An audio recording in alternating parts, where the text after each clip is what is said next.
নমস্কাৰ, মই ৰঞ্জন চৌধুৰী। গোলি মাৰো চালেকো বেয়া নাপাব, মানে বিষয় সেইটোৱে। তো যিসকল সচেতন সজাগ দৰ্শক তেওঁলোকে নিশ্চয় গম পাইছে মই কি লৈ আলোচনা কৰিম। তো গতিকে ভিডিঅ' শেষলৈকে শুনিব, আপোনাৰ লাইক কমেণ্টছ কৰিবলৈ নাপাহৰিব। আৰু যিসকল আমাৰ ভিউৱাৰ্ছ আছে, ছাবস্ক্ৰাইবাৰ আছে, তেওঁলোকৰ ওচৰতে এটাই আবেদন, আপোনালোকে কমপক্ষেও আপোনাৰ বন্ধু বান্ধৱী বা চিনাকি মানুহক লাগিলে, এতিয়া যে খুব ট্ৰেণ্ড হৈছে নেৰেটিভ অচিনাকি মানুহ, একো নাই বাৰু, অচিনাকি মানুহকো চেষ্টা কৰক কমচে কম 10জন ছাবস্ক্ৰাইবাৰ বনাবলৈ। তেতিয়াহ'লে আমি যোনটো টাৰ্গেট লৈ গৈ আছোঁ আগলৈ, সেই টাৰ্গেটটো ফুলফিল হ'ব। কাৰণ অকল আপুনি সজাগ হ'লে নহ'ব, আমাৰ টাৰ্গেট হ'ল আৰু বেছিকৈ বেছি মানুহ সজাগ কৰা। মই যে ক'লোঁ যে চেষ্টা কৰক যে আৰু 10জনক আপুনি ছাবস্ক্ৰাইব কৰিবলৈ, মানে আপুনি কনভিন্স কৰক তেওঁলোকক, বা এইটো পাছ অন কৰক। তাৰ কোৱাৰ এটাই কাৰণ, বেলেগ কোনো কাৰণ নাই। এইটো এনেকুৱা নহয় যে মই আপোনালোকক কোনো অভিশাপো দিবলৈ নাই। কাৰণ চাব, যেতিয়া এই ৰাম মন্দিৰ 22 জানুৱাৰী 2024 উদ্ঘাটন হৈছিলে নহয়, তাৰ আগে আগে ছ'চিয়েল মিডিয়াত কিছু এই ধৰণৰ মেছেজ ডেফিনেটলি আপোনালোকৰ মোবাইলতো আহিছে কোনোবা না কোনোবা হেৰিৰ পৰা, যে এই মেছেজটো আৰু 10জনলৈ শ্বেয়াৰ কৰক। যদি শ্বেয়াৰ নকৰে তেতিয়াহ'লে কিন্তু আপুনি বৰবাদ হৈ যাব, আৰু যদি শ্বেয়াৰ কৰে তেতিয়া আপুনি মালামাল হৈ যাব। তো আমি দেখা পালোঁ যে কোনো বৰবাদে হোৱা নাই, কোনো মালামালে হোৱা নাই।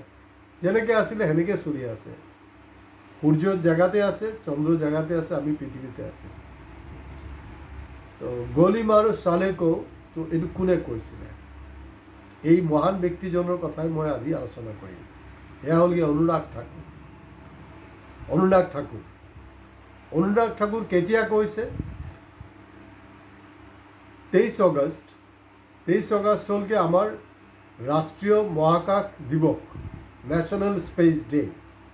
তেওঁ হিমাচল প্ৰদেশত এটা সভাত, এইটো কিন্তু কোনো ৰাজনৈতিক সভা নাছিলে দেই, মানে নেশ্যনেল স্পেচ ডে'ৰ স্পীচত তেখেতৰ সন্মুখত বহি আছিলে ষ্টুডেণ্টছক তেখেতে জ্ঞান দি আছিলে।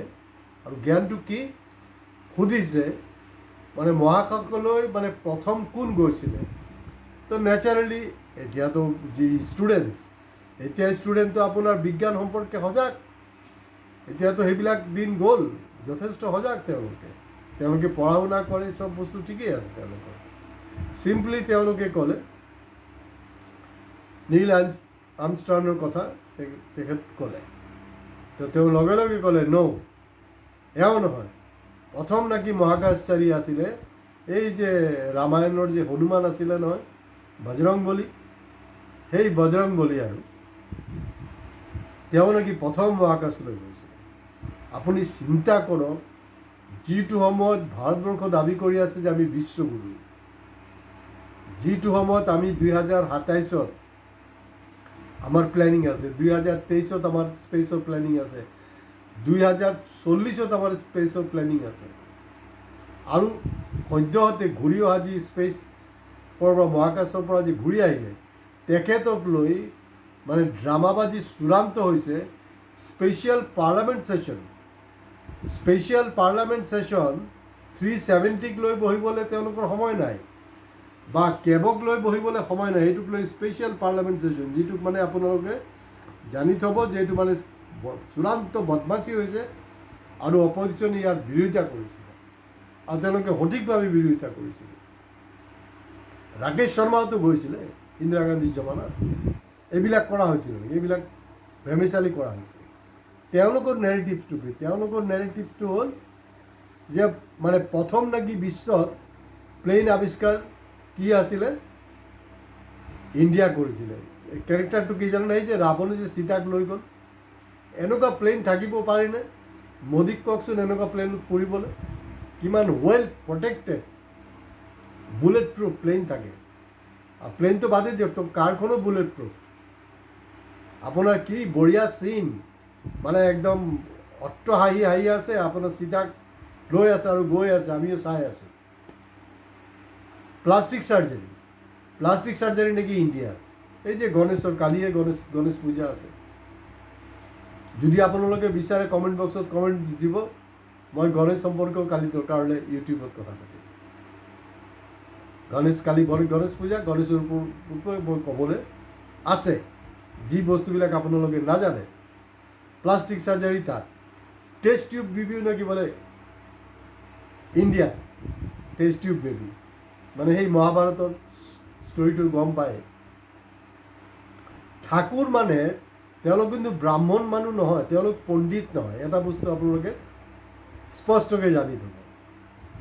সাধাৰণতে আপোনালোকে শুনিব টাইটেল, জাষ্ট মই এটা এক্সাম্পলহে দিছোঁ, যেনেকৈ ডুবে, কোনোবাই চাব যে ডুবে লেখে, ডুবেৰ অৰ্থটো হ'ল মানে তাৰমানে কি হ'লগৈ, আপোনাৰ যেনেকৈ আপোনাৰ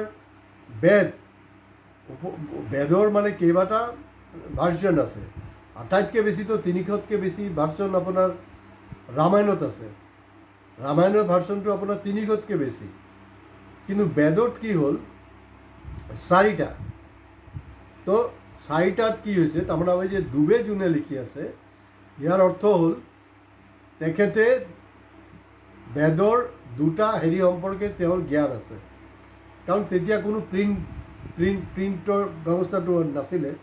তো জেনেৰেশ্যন আফটাৰ জেনেৰেশ্যন এইটো ছিষ্টেম আছিলে, এই কথাখিনি কোৱা, চৰ্চা কৰা। তেওঁ হ'লগৈ ডুবে। আৰু এটা টাইটেল চাব ত্ৰিবেদী।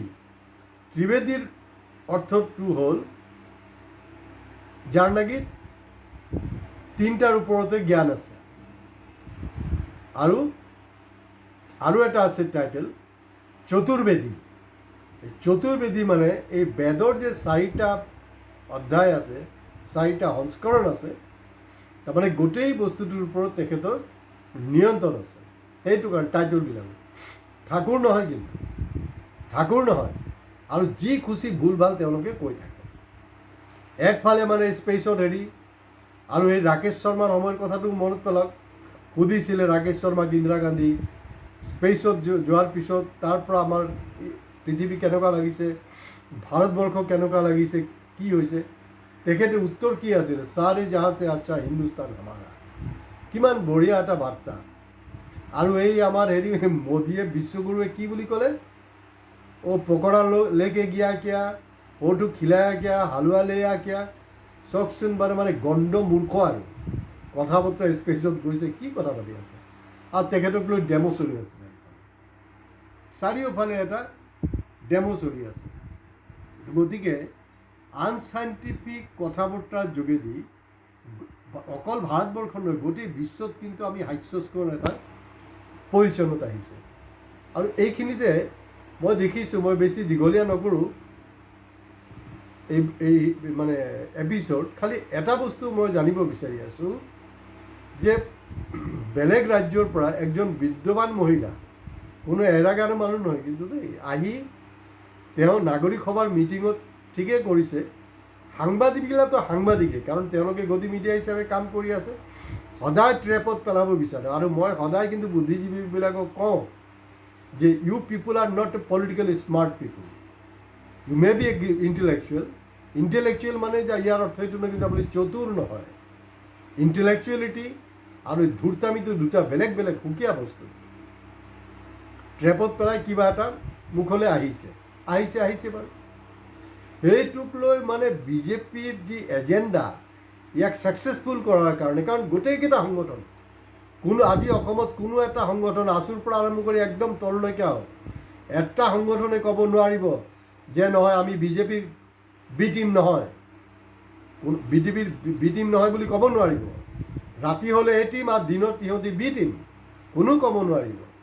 কিন্তু এই অনুৰাগ ঠাকুৰ, মনত পেলাওকচোন, যেতিয়া কাক লৈ আন্দোলন হৈ আছিলে সেই সময়ত কি কৈছিলে, মই যোনটো আৰম্ভণিত ক'লোঁ যে গলি মাৰো চালেগো, একচুৱেলিটো গলি মাৰিব লাগে অনুৰাগ ঠাকুৰক, ইমান অপদাৰ্থ। তেতিয়া তেখেতে কি বুজাইছিলে সেই মুছলমানবিলাকক। সেই মুছলমানবিলাক কি গোটেই পাকিস্তানী বাংলাদেশী আছিলে নেকি, ভাৰতীয় মুছলমান নাছিলে নেকি? তাত এগৰাকী আইতা কিন্তু ওলাইছিলে, অসমৰ পৰা কোনো আইতা, কোনো গাভৰুত কোনো যাব পৰা নাই, দৃষ্টান্ত সৃষ্টি কৰিব পৰা নাই। এইটো গোটেই বিশ্ব, ভাৰতবৰ্ষ বুলি নহয় গোটেই বিশ্ব কবাইছিলে সেই আইতাজনীয়ে। তাত সেইটো সময়ত অসমৰ তেওঁলোকেতো কোনো প্ৰতিবাদ কৰা নাই। আৰু আজিৰ দিনতো শিলাদিত্যদেৱ যেতিয়া হিন্দু বঙালীৰ পৃষ্ঠপোষকতা কৰি থাকে, আলফাৰ নেতাবিলাক যিসকল ইমান দিন বাংলাদেশত থাকিলে তাহাঁতি আহি বাংলাদেশী খেদাৰ কাৰণে মানে বিজেপি জইন কৰি আছে, সেইটোক লৈ আপোনালোকে প্ৰতিবাদ নকৰে। একদম বিপৰীত স্থিতি এটা আছে। আৰু বিশেষকৈ ক্ৰেব গৃহীত হোৱাৰ পিছতো আপোনালোকে একোডাল কৰিব পৰা নাই, আৰু আপোনালোকে একোডাল কৰিবও নোৱাৰে। সেইটোক লৈ কেলে প্ৰতিবাদ নাই? এইটো হ'লগৈ আটাইতকৈ বেয়া কথা। আৰু কেবৰ যোগেদি কি হৈছে, অকল 855 জন শ্বহীদক অপমান নহয়, অসম চুক্তিক অপমান কৰা হৈছে। আৰু তাতকৈও ডাঙৰ কথাটো হ'ল এই যে কৈছে যে না আমাৰ মানে তেওঁলোকে মানে আমাৰ অসম চুক্তিত বাইদেউগৰাকী অসম চুক্তিত মানে অৱমাননা কৰিছে, অমুক কৰিছে মুছলমানৰ। আৰু হিন্দুৰ যে হেৰিৰ যোগেদি কেবৰ যোগেদি হিন্দুৰ দালালি যে বিজেপিয়ে কৰি আছে, সেইটো কি অসম আন্দোলনৰ 855 জন শ্বহীদৰ কি সেইটো উদ্দেশ্য হেৰি আছিলে নেকি? সেইটো বা আমাৰ অসম চুক্তিত কি সেইটো আছিলে নেকি? কেতিয়াও সেইটো নাছিলে। সেইটো লৈ আপোনালোকে মাত নামাতে কিয় নামাতে? আৰু বুদ্ধিজীৱীবিলাকক সম্পৰ্কে মই এটাই ক'ব বিচাৰিছোঁ, বুদ্ধিজীৱীবিলাকৰ প্ৰব্লেমটো কি হ'ল, তেওঁলোকে মোৰ ভিডিঅ' নাচায়। কাৰণ তেওঁলোকে নিজক বহুত বেছি জ্ঞানী বুলি ভাবি আছে। আৰু এনেকুৱা এটা ইম্প্ৰেশ্যন সৃষ্টি কৰিছে তেওঁলোকে যে বুদ্ধিজীৱী অকল গুৱাহাটীতে থাকে, অসমৰ বেলেগ কোনো জিলাবিলাকত নাথাকে। মই কেতিয়াবাৰ পৰা কৈ আছোঁ যে এই ধৰণৰ সভাবিলাক অকল গুৱাহাটী নহয়, চহৰ পৰ্যায়ত নহয়, কমচে কম জিলা সদৰত, প্ৰতিটা জিলা সদৰত মিটিং কৰিবলৈ, কিন্তু এইটো আজিকোপতি কৰাই নাই। সেইটো নকৰে। বাকী চহৰবিলাকত কি বুদ্ধিজীৱী নাই নেকি? মিডিল ক্লাছ নাই নেকি? না এই একদম পেটেণ্ট ৰাইট লোৱা গুৱাহাটীৰ কিছু বুদ্ধিজীৱী আছে, তেওঁলোকে গুৱাহাটীতে মিটিং কৰিব। কাৰণ মই বাৰেপতি কৈ আছোঁ যে most of the intellectuals are not politically smart. আৰু এইটোত কি হ'ল, এই যে লাষ্ট যোনটো আপোনাৰ নাগৰিক মঞ্চৰ যি সভাৰ যে মানে যোনটো কাৰবাৰ হ'ল, কাৰণ গদি মিডিয়া হিমন্ত বিশ্ব শৰ্মা সেইটোতো টাৰ্গেট থাকিবই। কাৰণ আপোনালোকৰ 2026ত বিৰোধী পাৰ্টি অহাটো মোটামুটি খাটাং হৈ আছে, ঠিক গতিত গৈ আছিলে, কিন্তু তেওঁলোকৰ শ্বেয়াৰ মাৰ্কেট চেঞ্চেছ সম্পৰ্কে কোনো আইডিয়া নাই। কোনটো শ্বেয়াৰ কেতিয়া কিনিব লাগে, কোনটো কেতিয়া বিক্ৰী কৰিব লাগে, অৰ্থাৎ ৰাজনীতিত কেতিয়া কোনটো মানে খেল খেলিব লাগে সেইটো তেওঁলোকে নাজানে।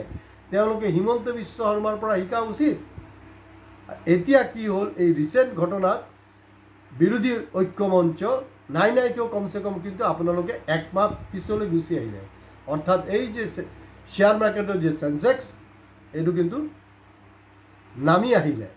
গতিকে এইটোক অভাৰকাম কৰিবলৈ আৰু একমাহ লাগিব না 2 মাহ লাগিব ভগৱানে জানে। গতিকে মই বুদ্ধিজীৱীবিলাককো কৈছোঁ, নাগৰিক সমাজকো কৈছোঁ, ক'ত আপোনালোকৰ ভুল।